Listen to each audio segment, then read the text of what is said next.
دو قومی نظریے کیا ہیں اور نظریہ پاکستان کیا ہے جس کی بنیاد پر پاکستان بنا؟ بڑے ٹھنڈے دل سے میری بات کو سمجھیے گا۔ پاکستان اگر اچھی سڑکوں کے لیے ترقی کرنے کے لیے بنا تھا تو یہ ترقی ہندوستان میں رہ کے بھی ہو سکتی تھی۔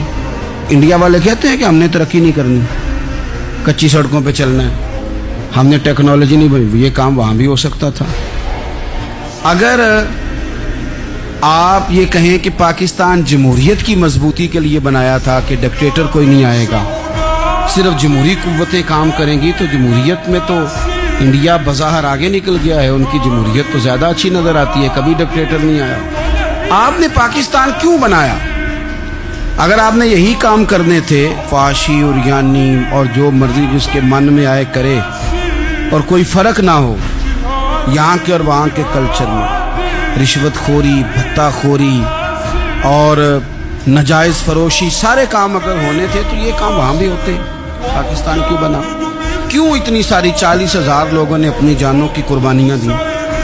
دنیا کی سب سے بڑی ہجرت ہوئی ہے، سب سے بڑی، جب پاکستان بنا۔ یہ سب سے بڑی ہجرت تھی، اتنی بڑی ہجرت ہی کبھی نہیں ہوئی۔ کیوں اتنا کچھ ہوا؟ تو اس لیے ہوا کہ ہمیں بتایا گیا تھا کہ وہاں نہ سوشلزم، نہ وہاں خالی جمہوریت کا راگ الاپا جائے گا، بلکہ ایک بلند نعرہ لگایا گیا تھا۔ نعرہ کیا تھا؟ پاکستان کا مطلب کیا؟ پاکستان کا مطلب کیا؟ لا الہ الا اللہ محمد رسول اللہ صلی اللہ علیہ۔ یہ عنوان بنایا گیا۔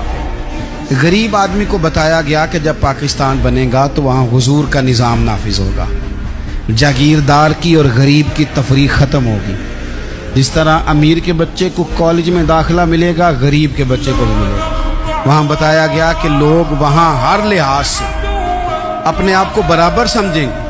وہاں وہی بات ہوگی جو جناب صدیق اکبر کرتے تھے، وہاں وہی جملے دہرائے جائیں گے جو حضرت عمر فرماتے تھے، وہاں اسی طرح غریب پر سخاوت کی جائے گی، اسے دیا جائے گا جس طرح حضرت عثمان غنی کرتے تھے، وہاں اسی طرح فقر کا دور دورہ ہوگا، سادگی کا حسن ہوگا، اپنائیت کا نور ہوگا جو مولا علی شیر خدا نے عطا فرمایا تھا۔ اس سوچ کی بنیاد پر پاکستان بنایا گیا، اس سوچ کی بنیاد پر، اور اسی سوچ کو آگے لے کر کے جایا گیا۔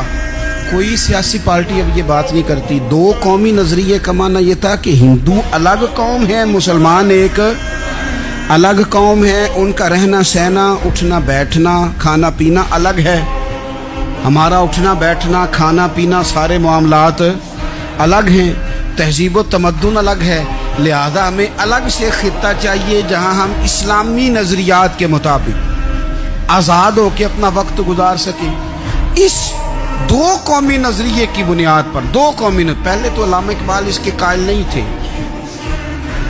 علامہ اقبال کا پہلے خیال یہ تھا کہ سارے جہاں سے اچھا ہندوستان ہمارا، یہ اقبال نے لکھا تھا۔ پھر اقبال کہتے ہیں میری سوچ بدلی، اور پھر میں نے کہا کہ نہیں، خطوں کے زور پہ نہیں، آپ رنگ نسل کے زور پہ نہیں، بلکہ کہنے لگے کہ اپنی ملت پر قیاس اقوام مغرب سے نہ کر، خاص ہے ترکیب میں قوم رسول ہاشم۔ آپ جو تقسیم کریں گے، یہ جو تقسیم ہوئی ہے نا عرب کی، یہ مذہب کی بنیاد پہ نہیں ہوئی، یہ تو ان کی ذاتی لڑائیاں تھیں، چھوٹا سا دبئی بن گیا، چھوٹا سا مسقط، چھوٹا سا ابوظہبی، یہ تو ان کی ذاتی لڑائیاں تھیں، قبیلوں کی لڑائیاں تھیں، جنگیں تھیں، چھوٹے چھوٹے ملک الگ سے تقسیم ہو گئے۔ یہ مذہب کی بنیاد پہ ایسا نہیں ہوا۔